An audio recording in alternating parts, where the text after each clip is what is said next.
मध्य प्रदेश में नगरीय निकाय के दूसरे चरण के नतीजे आए। देवास रतलाम में बीजेपी तो रीवा और मुरैना में कांग्रेस के मेयर बने। कटनी में बीजेपी की बागी निर्दलीय प्रीति सूरी बनी मेयर।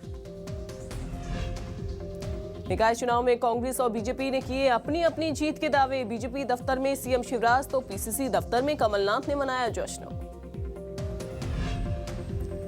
नगर पालिका में बीजेपी का दबदबा। 40 में से 20 सीटों पर लहराया परचम। 12 पर कांग्रेस और 8 पर निर्दलीय ने जीत दर्ज की। बघेल सरकार के खिलाफ अविश्वास प्रस्ताव लाएगा विपक्ष। करीब 150 मुद्दों की लिस्ट तैयार। बीजेपी विधायक दल की बैठक में रणनीति, विधानसभा में दी गई सूचना। छत्तीसगढ़ विधानसभा आज तक के लिए स्थगित। सिंहदेव के इस्तीफे पर विपक्ष का हंगामा। बीजेपी ने कहा प्रदेश में संवैधानिक संकट की स्थिति। दुर्ग में नदी में गिरी कार मिली, अंदर थी युवक की लाश। 3 दिन की तलाश के बाद शिवनाथ से निकाली गई गाड़ी। नेशनल हेराल्ड मामले में सोनिया गांधी से ईडी करेगी पूछताछ के विरोध में ईडी कार्यालय के सामने कांग्रेस करेगी प्रदर्शन। पार्टी सांसद भी होंगे प्रदर्शन में शामिल। कर्नाटक के उडुपी में बेकाबू एम्बुलेंस टोल से टकराई। एम्बुलेंस में सवार 3 लोगों की मौत। मरीज को होन्नावरा ले जा रही थी एम्बुलेंस।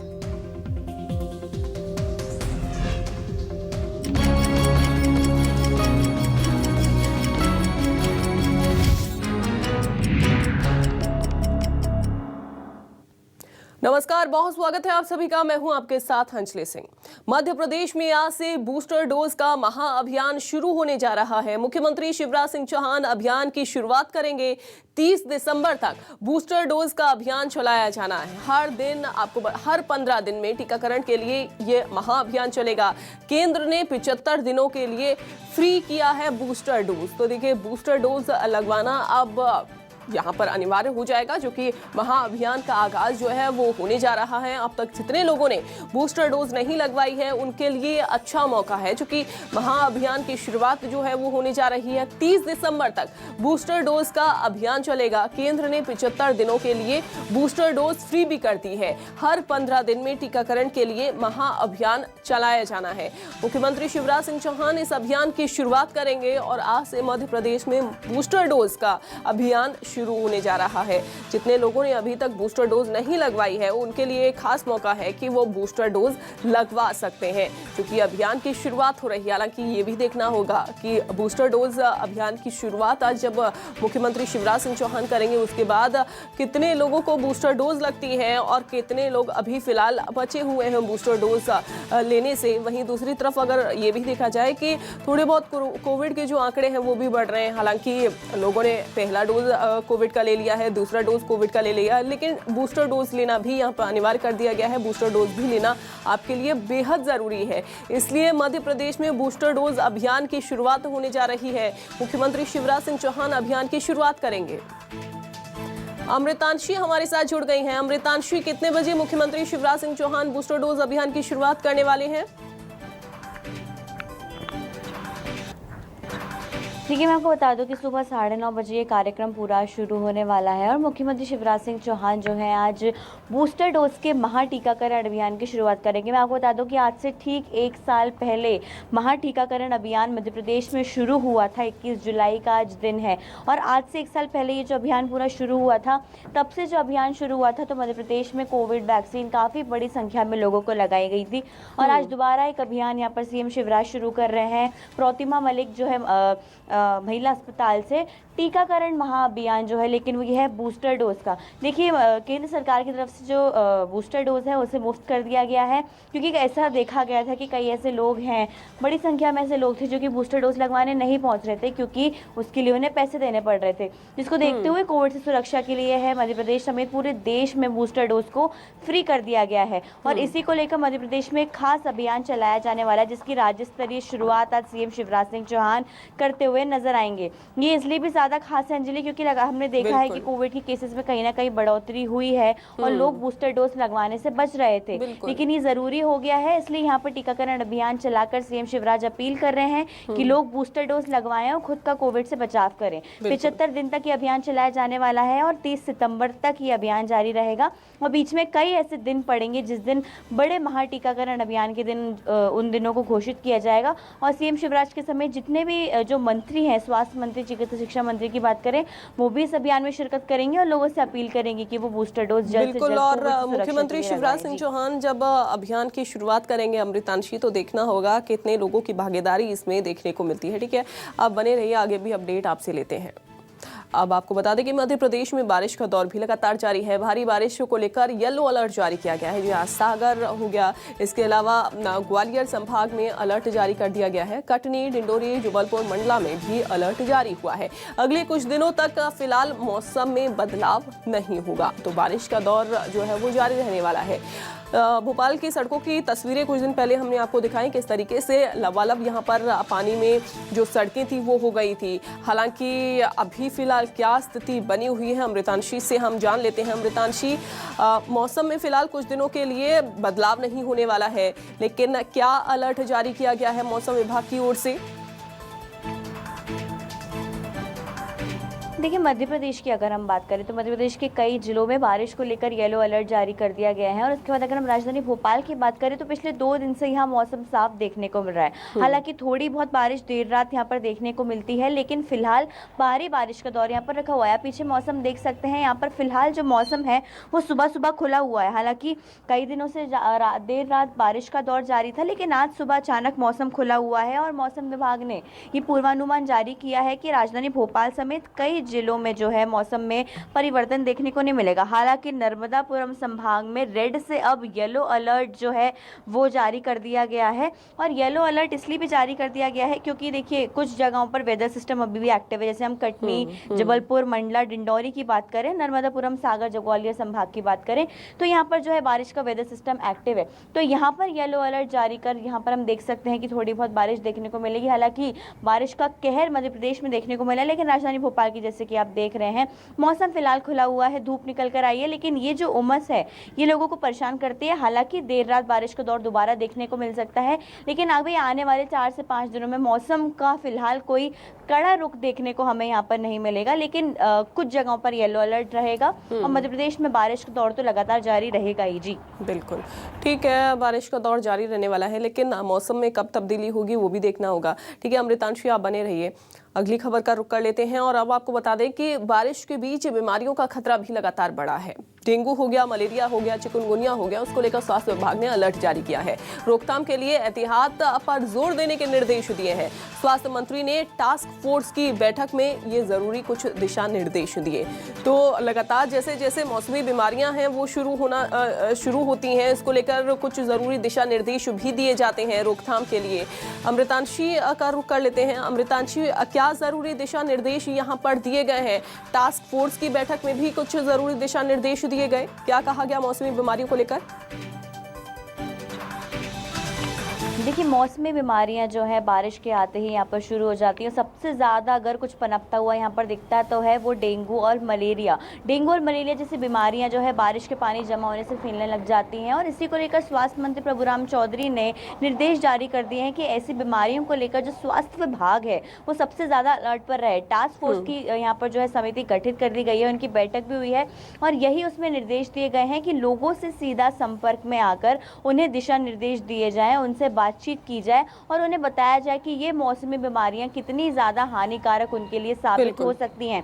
इसको लेकर उन्होंने बोला है कि सीधा अभियान चलाएं, लोगों से बातचीत करें, उनसे जाकर मिलें और बताएं कि डेंगू और मलेरिया जैसी बीमारियां कितनी ज्यादा हम कह सकते हैं उनके लिए परेशानी बन सकती है। इसके लिए जो स्वास्थ्य विभाग है, स्वास्थ्य विभाग का अमला पूरी तरीके से ग्राउंड जीरो पर उतरने के लिए तैयार है। ग्राउंड पर वो जाने वाले हैं, जो है फोर्स पूरी तैनात रहेगी और लगातार जो है बीमारियों की जाँच चलती रहेगी। तो कहीं भी कोई ऐसी परेशानी देखने को मिलती है या केस केस देखने को मिलता है। तो स्वास्थ्य विभाग इस बार पहले से ही टास्क फोर्स को लेकर अलर्ट है और डेंगू और मलेरिया जैसी बीमारियों के लिए बचाव के लिए यहाँ पर पूरी तरीके से दिशा निर्देश तो जारी कर ही दिए गए हैं। स्वास्थ्य मंत्री ने निर्देश दे दिए हैं कि रोकथाम के लिए जो है पूरी व्यवस्थाएं की जाए, पूरा जो स्वास्थ्य अमला है वो अलर्ट पर रहे, लेकिन ज़मीन पर उतरकर स्वास्थ्य अमले को पूरी तैयारियां करनी होंगी, पूरी जो चीज़ें हैं उनका निरीक्षण करना होगा और इसी तरीके से जो है लोगों को इसके लिए शिक्षित करना होगा और इसी तरीके से ये दोनों जो बीमारियां हैं जो कि बारिश के मौसम में आके ही पनपने लगती हैं, इनको रोका जा सकता है।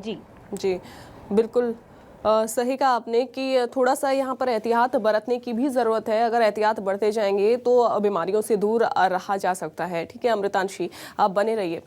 और इसी बीच एक और खबर भोपाल से, जहां द्रौपदी मुर्मू के राष्ट्रपति बनने पर आज जश्न मनाया जाएगा। जी हां, मध्य प्रदेश के सभी 52 जिलों में जश्न मनाया जाएगा। जनजातीय समाज के साथ बीजेपी जश्न मनाएगी। मंत्री, विधायक, पदाधिकारी जश्न में शामिल होंगे। तो देखिए, जश्न जो है वो मनाया जाना है। मध्य प्रदेश के सभी 52 जिलों में आज जश्न मनाया जाएगा और इसके अलावा जनजातीय समाज के साथ बीजेपी ये जश्न मनाएगी, जिसमें मंत्री शामिल होंगे, विधायक शामिल होंगे, पदाधिकारी शामिल होंगे। अमृतांशी लगातार बनी हुई हैं। अमृतांशी, द्रौपदी मुर्मू के राष्ट्रपति बनने पर जश्न आज होने वाला है, जश्न मनाएगी बीजेपी। कितने बजे कार्यक्रम रखा गया है और क्या क्या कार्यक्रम, क्या अपडेट? देखिए, मैं आपको बताना चाहती हूँ कि बीजेपी ने एक जनजातीय समाज की महिला को यहाँ पर राष्ट्रपति का उम्मीदवार बनाया है, जिनका लगभग आज जीतना तय है, क्योंकि आज राष्ट्रपति चुनाव की जो है वो मतगणना होने वाली है। जीत उनकी तय है। इसको लेकर मध्य प्रदेश में बीजेपी में काफ़ी ज़्यादा उत्साह है, जिसको इसलिए भी क्योंकि मध्य प्रदेश हम देखा है कि आदिवासी समाज एक बड़ा यहाँ पर वर्ग है आदिवासी समाज का। इसको लेकर पहले भी सीएम शिवराज समेत पूरे बीजेपी में काफ़ी उत्साह था। एक कार्यक्रम भी हुआ था जो कि आभार कार्यक्रम था, लेकिन आज जो है द्रौपदी मुर्मू की जीत को लेकर भी बीजेपी में खास जश्न मनाया जाने वाला है और 52 जिलों में जो जनजातीय समाज के लोग हैं वो इस कार्यक्रम में शिरकत करने वाले हैं। सीएम शिवराज खुद आभार जताने वाले हैं केंद्र का, क्योंकि एक बड़ी उपलब्धि यहाँ पर हम कह सकते हैं बीजेपी को मिली है, देश को मिली है कि जनजातीय समाज की महिला राष्ट्रपति जैसे उच्च पद पर जाकर यहाँ पर वो बैठने वाली हैं। तो इसी को लेकर मध्य प्रदेश बीजेपी जो है वो केंद्र सरकार का आभार जताते हुए एक बड़ा जश्न करेगी, जिसमें प्रदेशाध्यक्ष V D Sharma, CM Shivraj समेत कई नेता जो है पदाधिकारी है और मंत्री है वो शामिल होने वाले हैं। तो ये मौका इसलिए भी खास होने वाला है क्योंकि देखिए जीत यहाँ पर तय है। एनडीए यहाँ पर एक बार दोबारा यूपीए को शिकस्त देगी, क्योंकि वोटिंग तो अच्छी खासी हुई ही है राष्ट्रपति चुनाव में, लेकिन क्रॉस वोटिंग भी हुई है, जिसमें कई ऐसे जो विधायक हैं, सांसद हैं, उन्होंने दूसरी पार्टी के होते हुए भी मुर्मू को वोट किया है। तो ये मौका खास है बीजेपी के लिए, एक बड़ी जश्न वाली बात है। तो पूरे देश समेत आज पूरे प्रदेश भर में बीजेपी जो है जश्न मनाने वाली है और यहाँ पर लोग खास तैयारियां करते हुए जश्न मनाते हुए नजर भी आएंगे। जी ठीक है अमृतांशी, बहुत शुक्रिया आपका जानकारी देने के लिए। आगे बढ़ लेते हैं, कुछ और खबरों का रुख कर लेते हैं। खरगोन में हुए नगरीय निकाय चुनाव में ओवैसी के एआईएमआईएम ने 3 वार्डों में जीत हासिल की। वार्ड 2 से अरुण श्यामलाल उपाध्याय, तो वार्ड 15 से शकील खान और वार्ड 27 से शबनम अदीब बावा ने जीत दर्ज की। तो 33 में से 3 वार्डों में एआईएम के पार्षद जीते हैं, उन्होंने जीत दर्ज की है। खरगोन निकाय चुनाव में एआईएमआईएम ने अब दस्तक दे दी और जीत भी दर्ज की 3 वार्डों में। कटनी से बीजेपी की बागी निर्दलीय प्रत्याशी प्रीति सूरी ने महापौर का चुनाव जीतकर सबको चौंका दिया। प्रीति सूरी 5287 वोटों से विजयी हुई। बता दें कि चुनाव लड़ने पर बीजेपी ने प्रीति सूरी को 6 साल के लिए निष्कासित कर दिया है। वहीं जीत के बाद फिर से बीजेपी में शामिल होने के सवाल पर प्रीति ने कहा कि वो बीजेपी में शामिल नहीं होंगी। प्रीति सूरी ने अपनी जीत का श्रेय जनता को दिया है। सहयोग और आशीर्वाद मुझे उनका मिला है और ये मेरी जीत नहीं है, कटनी शहर की जनता की जीत है। जीत के बाद आप भाजपा में तो शामिल नहीं होंगे? नहीं, ऐसा कुछ नहीं सोचा है। पहली बात तो 6 साल के लिए निष्कासित कर दिया गया है मुझे। मध्य प्रदेश में नगर निगम के दूसरे चरण के चुनाव में 2 बड़े उलटफेर हुए। एमपी बीजेपी अध्यक्ष वी डी शर्मा के क्षेत्र कटनी में बीजेपी की बागी निर्दलीय उम्मीदवार प्रीति सूरी ने जीत दर्ज की, तो वहीं केंद्रीय मंत्री नरेंद्र सिंह तोमर के गढ़ मुरैना में भी बीजेपी का किला ढह गया। ज्योतिरादित्य सिंधिया के गढ़ ग्वालियर में भी 57 साल बाद कांग्रेस का परचम लहरा गया है।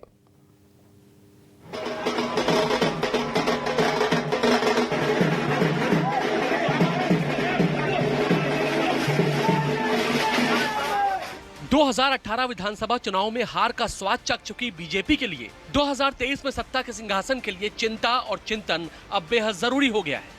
1.5 साल पहले हुए सत्ता के सेमीफाइनल वाले 2022 के इस नगरीय निकाय के लिटमस टेस्ट में बीजेपी कुछ हद तक फेल साबित हुई है। इसकी वजह है साल 2015 में जिस बीजेपी ने सभी 16 नगर निगम में अपने महापौर के जरिए झंडे गाड़ दिए थे, वो 2022 में इस नगरीय निकाय चुनाव में 16 में से 7 नगर निगम सीट खो चुकी है। बावजूद इसके बीजेपी खुद को मजबूत मान रही है। आज के परिणाम हो या उस दिन के परिणाम हो, इसमें मतदान प्रतिशत 48 से 14 पे आ गया कांग्रेस का। जो गिरा तो नीचे औंधे मुंह गिरा, जैसे शेयर बाजार में शेयर गिरते हैं ना, ऐसे औंधे मुंह गिरे। आप अकेले एक परिणाम को नगर पालिका महापौर से उससे आंक नहीं सकते। हमारे लगातार वार्डों में तो मतदान वो हमें कर ही रहे हैं ना, इसका मतलब भाजपा का मत तो हो ही रहा है कहीं ना कहीं। प्रत्याशी के महापौर के चयन में क्या दिक्कत है वो देखेंगे। नगरीय निकाय चुनाव में कांग्रेस के पास कुछ भी खोने के लिए नहीं था, लेकिन 5 नगर निगम पर कांग्रेस ने जीत हासिल कर खुद को मजबूत कर लिया है, जिससे एक बार फिर कांग्रेस अब आगामी विधानसभा चुनाव में जीत का दावा करने लगी है। हमारे पास कुछ नहीं था, हम सिफर में थे, हमारे 5 जीते। इसका मतलब भारतीय जनता पार्टी 7 हारी, जिसमें से 2 500 वोट से वो जीती है। ये आज आंकड़े बताते हैं। और अगर बीजेपी इसमें जश्न मनाना चाहती है, कोई चिंता नहीं। 2022 के निकाय चुनाव में जीत और हार के आंकड़ों को समझने की कोशिश करें तो मध्य प्रदेश में कुल 16 महापौर पद हैं। 2015 चुनाव में सभी पर बीजेपी का कब्जा रहा। बीजेपी को 9 सीट मिली। भोपाल, इंदौर, खंडवा, बुरहानपुर, सागर, सतना, उज्जैन, रतलाम, देवास मेयर सीट पर बीजेपी का कब्जा बरकरार रहा। कांग्रेस को 5 सीट मिली। जबलपुर, छिंदवाड़ा, ग्वालियर, रीवा और मुरैना में कांग्रेस ने बीजेपी से मेयर की सीट छीन ली। आम आदमी पार्टी को 1 सीट मिली। सिंगरौली में आम आदमी पार्टी ने पहली बार मेयर सीट जीती। निर्दलीय को 1 सीट मिली। कटनी में बीजेपी से निर्दलीय ने सीट छीन ली। हालांकि बीजेपी नगर परिषद नगर पालिका में जीत के आंकड़ों को मानकर खुद की पीठ थपथपा रही है। आंकड़ों के आईने में देखें तो नगर निगम महापौर में 16 में से 9 पर बीजेपी की जीत हुई। नगर निगम बोर्ड में 16 में से 11 पर बीजेपी की जीत हुई। नगर परिषद में 225 में से 190 पर बीजेपी को जीत मिली। नगर पालिका में 76 में से 57 पर बीजेपी को जीत हासिल हुई। नगरीय निकाय चुनाव में केंद्र से लेकर राज्य के बीजेपी दिग्गजों के किले ध्वस्त हो गए। चाहे केंद्रीय मंत्री ज्योतिरादित्य सिंधिया हो या केंद्रीय मंत्री नरेंद्र सिंह तोमर या मध्य प्रदेश बीजेपी अध्यक्ष वीडी शर्मा या फिर खुद सीएम शिवराज सिंह चौहान, जिन्होंने सबसे ज्यादा ताबड़तोड़ सभाओं और रोड शो में कोई कसर नहीं छोड़ी थी, लेकिन चुनावी नतीजों ने दिग्गजों के किले में सेंध लगा दी।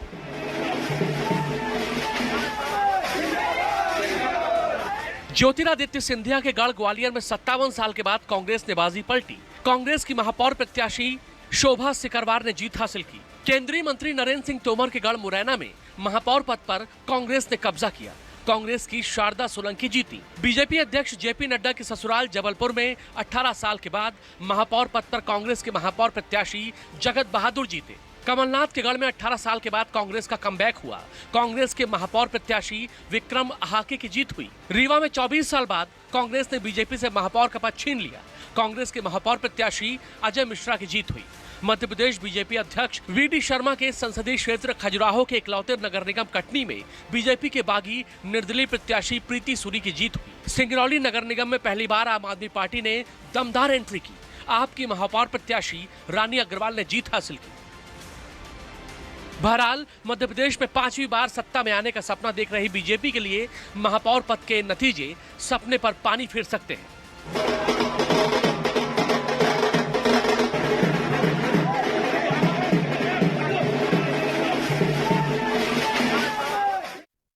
चलिए ब्रेक के बाद एक बार फिर से आप सभी का बहुत स्वागत है। भोपाल से अब खबर।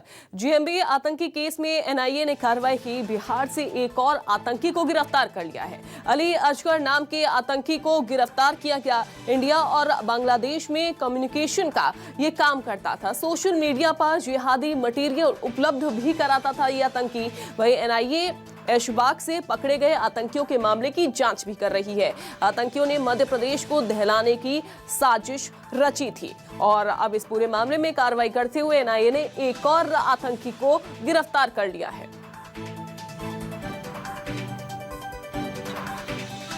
मंदसौर में डिप्टी कलेक्टर की पिटाई, ड्यूटी पर जा रहे थे डिप्टी कलेक्टर। बहस के बाद पति पत्नी के बीच दरअसल पिटाई हो गई। वहीं पुलिस ने दोनों लोगों को गिरफ्तार कर लिया है।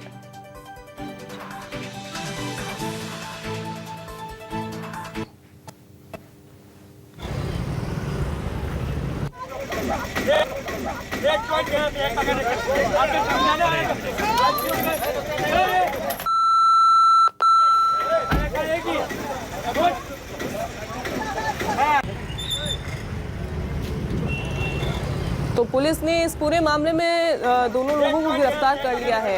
आपको बताएं कि मंदसौर में डिप्टी कलेक्टर की पिटाई कर दी गई और ये देखिए किस तरीके से यहाँ पर पिटाई जो है वो की गई। ड्यूटी पर जा रहे थे और उसी दौरान ड्यूटी पर जाने के दौरान ही बहस हुई। बहस के बाद पति पत्नी ने पिटाई कर दी। ग्वालियर पुलिस ने एक फर्जी आईपीएस को पकड़ा है जो महज 12वीं पास था और पुलिस की वर्दी पहनकर इंटरनेट मीडिया पर फोटो अपलोड करता था।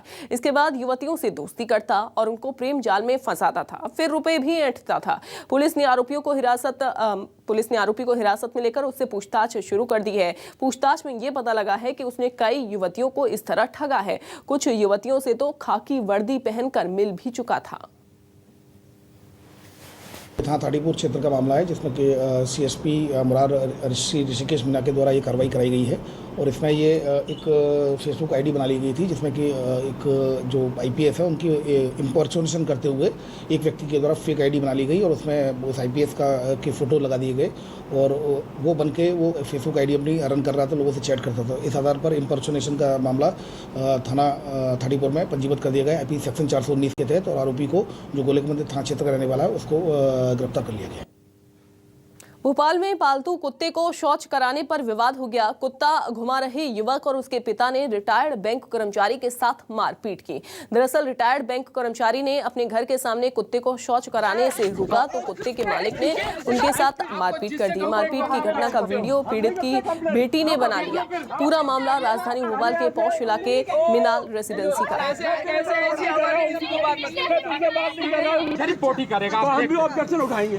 जिसको कंप्लेंट करना करो, करेंगे। चलो चलो देखो जो करना करके देखो। अच्छा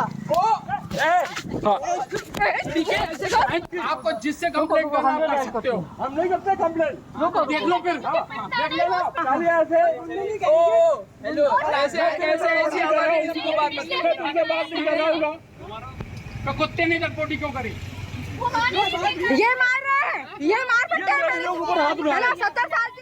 आगर मालवा से अब खबर, जहां नूपुर शर्मा के समर्थन करने पर युवक पर हमला किया गया। विशेष समुदाय के लोगों ने युवक पर हमला किया है। हमले में युवक को चोट आ गई, सिर पर 7 टांके लगे हैं। आपको बताएं कि 7 टांके जो है युवक के सर पे लगे। वहीं 13 विशेष समुदाय के लड़कों के खिलाफ केस भी दर्ज कर लिया गया है। नूपुर शर्मा के समर्थन में दरअसल यहां पर युवक को इस तरीके से प्रताड़ित किया गया। हमले में युवक को चोट आ गई, सिर पर 7 टांके भी लगे। उन्होंने नूपुर शर्मा के समर्थन में जो बात कही थी उसी के कारण जो है ये घटना घटित की गई है। इसमें 13 लोगों के खिलाफ अपराध धारा 147, 148, 149, 307 की पंजीबद्ध किया गया है, जिसमें 2 आरोपियों की गिरफ्तारी की जा चुकी है और शेष की गिरफ्तारी की पार्टी बनाकर गिरफ्तारियां की जा रही हैं। और शहर में जो वातावरण तनाव का बना था वो शांत है। सिंगरौली से अब खबर, जहां खनहना बैरियर पर वनकर्मी से मारपीट, वनकर्मी संजीव शुक्ला के साथ मारपीट की गई। मारपीट के बाद गोली चलाने का भी आरोप लगा है। विधायक राम लल्लू वैश्य के बेटे पर यह आरोप लगा है। विधायक के बेटे सहित 5 आरोपियों के खिलाफ मामला दर्ज किया गया। मोरवा पुलिस मामले की जांच में जुट गई है। तो विधायक राम लल्लू वैश्य के बेटे पर आरोप लगा कि मारपीट यहां पर जो है वो की गई है वनकर्मी के साथ और मारपीट के बाद गोली चलाने का भी आरोप लगा है। विवेक वैश्य और धर्मेंद्र सिंह, इन 2 लोगों के नाम आए हैं जो उन्होंने बताया है कि लोग अपने 4-5 साथियों के साथ पहुंचे तो वहां और किसी बात को लेकर विवाद हुआ और उसमें मारपीट और तोड़फोड़ की। फॉरेस्ट गार्ड का ये भी कहना था कि उसने फायर किया है। थाने पे जो रिपोर्ट प्राप्त हुई उस रिपोर्ट पर से थाना प्रभारी मोरबा के द्वारा एक प्रकरण पंजीबद्ध कर लिया गया है, जिसमें 353, 332, 336, 427, 34 IPC के तहत प्रकरण पंजीबद्ध किया गया है। मामले को विवेचना में ले लिया गया है। और चलिए इसी के साथ फिलहाल के लिए इस बुलेटिन में बस इतना ही।